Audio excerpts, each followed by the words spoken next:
Hey, it's Dave Walker again here at the Winter TV Tour, Television Critics Association.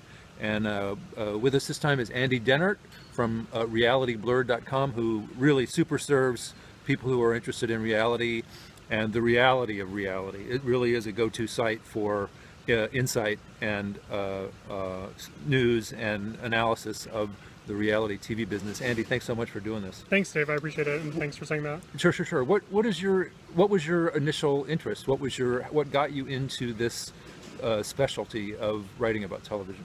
I mean, I'd been a journalist or working in journalism since I was in high school, but it took like some time until after college when it finally occurred to me that I could write about the stuff that I love, which was reality television.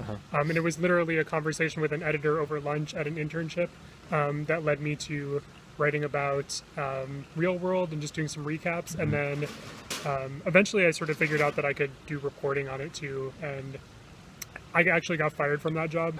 And so I created Reality Blurred as a place to sort of host the writing. And that just happened to be in the summer of 2000, right as reality was becoming huge. Right, that was the summer of Survivor, right? Absolutely, yeah.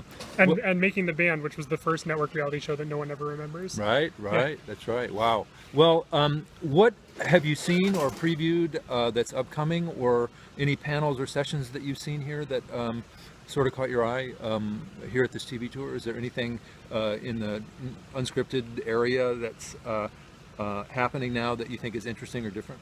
Yeah, I mean, it's an interesting time for reality because I think it's sort of matured and is now getting the same kind of scrutiny that scripted stuff does, at least in the industry, and so it's a little harder for stuff to break through.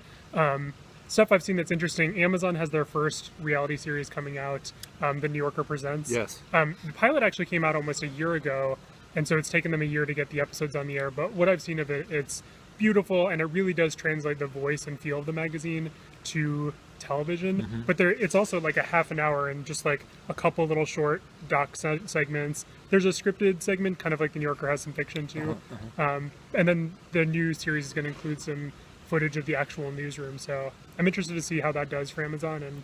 And they're also not going to release them all at once, which is Amazon trying something new in addition to going into reality. Right, it's going to be, I think, 2 episodes a week. Yeah, and exactly. So it'll almost be like an issue of The New Yorker arriving. Right, except you can actually get through this one in 30 minutes. right, it won't sit in a pile. Right. Maybe Just like, is there anybody who doesn't have The New Yorker sitting in a pile? Right. Because there's so much to read. I think of my New Yorker pile as the like an analog DVR. Yes. You know, just sitting there waiting. Exactly. And how about, have you invested at all in Killing Fields? Which is a really interesting hybrid. I don't know if you like it or not, but what do you think of it? Yeah, I actually did a couple interviews with people while I was here, and that story will go up on Tuesday about how they're producing it.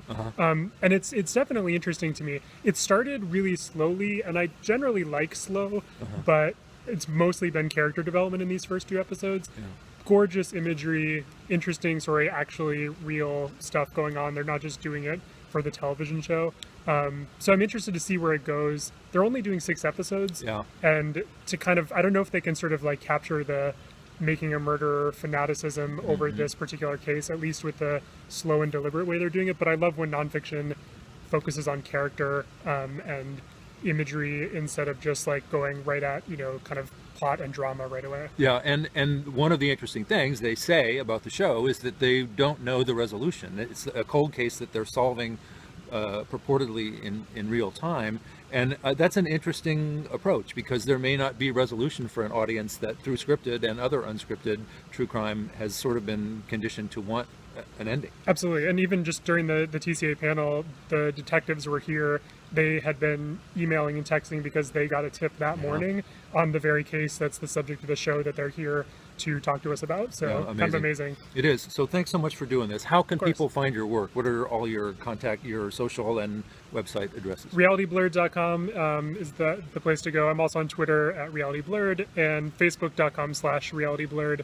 Also, and on realityblurred.com at the bottom, you can sign up for a couple every other week newsletter that I've started to do with some just like what I'm watching, what to love in reality, because there is some really good stuff out there, and unscripted TV has a lot to offer. I know there's tons of scripted stuff, but really good stuff there. So sign up for that newsletter. It's an interesting thing to be covering unscripted in the age of peak TV for scripted. Right. And so people who like that genre, that's a great way to follow it. Andy, thanks so much. Thanks so much, Dave. Appreciate it. Hit that red button.